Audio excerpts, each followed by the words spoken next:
Hey, what's up? This is Emmanuel from Tejano Barbecue. I'm starting a YouTube channel, and right now I'm on my way to Texas to pick up my barbecue pit, which my brother's been making. I'm gonna help out a little bit, finish it off, and bring it back home.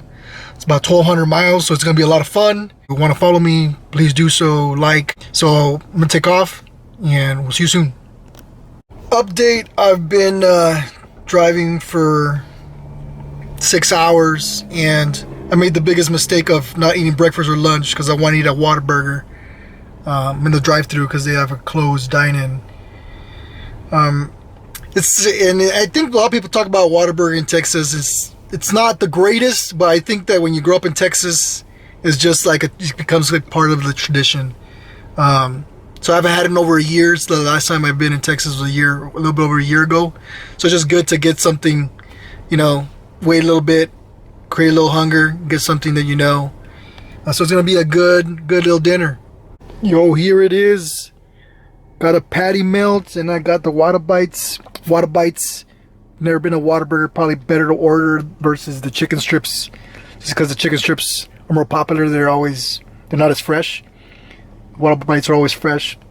If you've never been a Whataburger, you always have to get something like a patty melt or like a bacon cheeseburger. If you just get the number one, it's not going to be good at all. I'm heading out.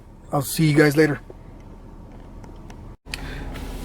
It's day 2. About to head out here 5:45 in the morning from Lubbock, Texas. Again, I'm going to go probably 2M barbecue. Check them out. Try to get there by lunchtime. Anyways, I'm going to roll out here.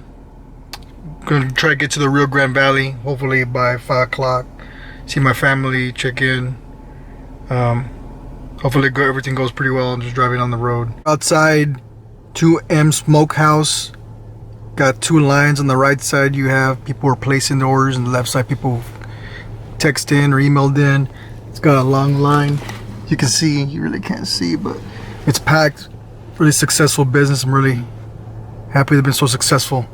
So we're gonna try it here in a little bit. Here we go. Let's see if this is worth the wait. Here's the brisket. And I got some ribs right here, and then I got their Serrano Oaxaca cheese sausage. Something I got. I'm not gonna be able to eat and record because I don't want to get my wife's truck dirty. So I'll record after, see how it was.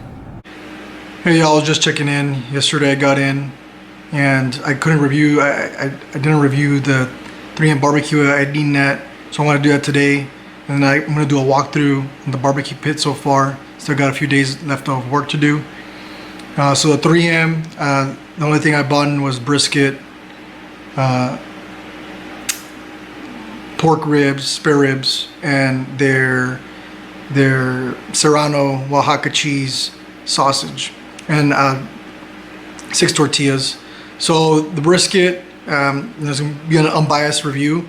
So the brisket, it's probably the best brisket I've ever eaten. The smoke flavor was great. I mean, it was just perfectly well cooked. It was a lot of moisture. I got the flat and the fatty. So the flat was, was really juicy.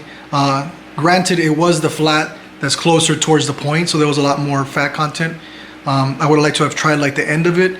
But I mean, a lot of times people don't want that just because it's dry anyway. I mean, it's not magic. But the fatty was very, very good.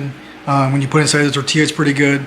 The tortillas, they were okay. I mean, for being homemade, I thought they'd be better. The same thing with the pork spare ribs. They were okay.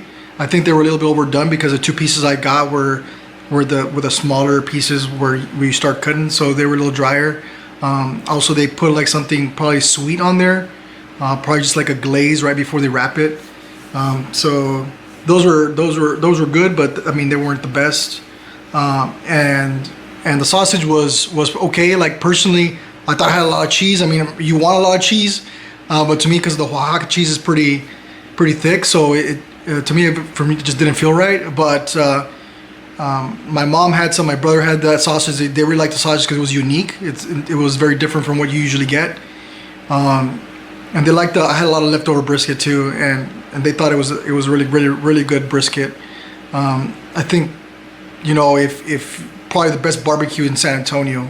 On the way back, I do want to stop by, Franklin's. It's a little bit out of the way to where I'm going to Colorado, but I think it's going to be worth it just to compare.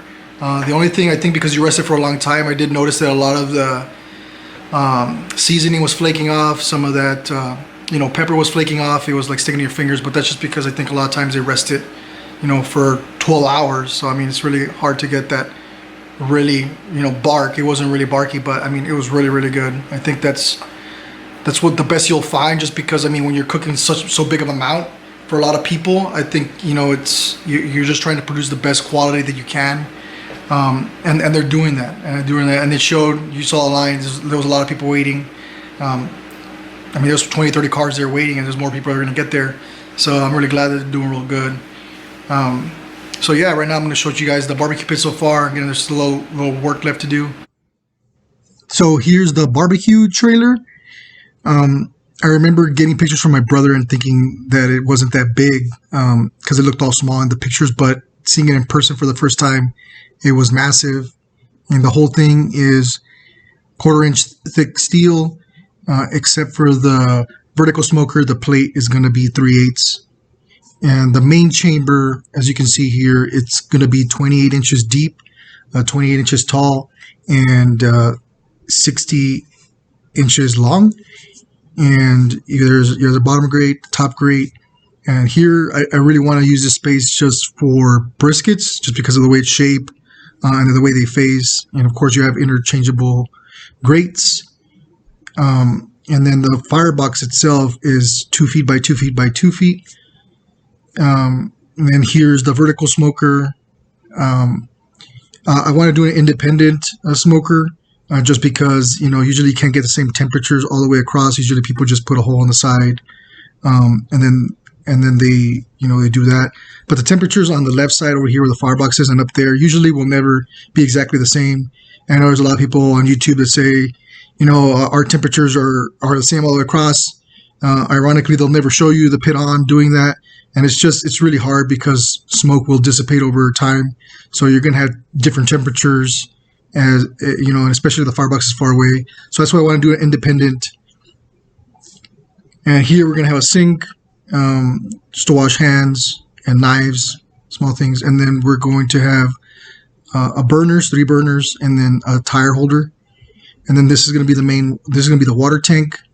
And so, yeah, thank you guys for watching the video. If you like it, please subscribe.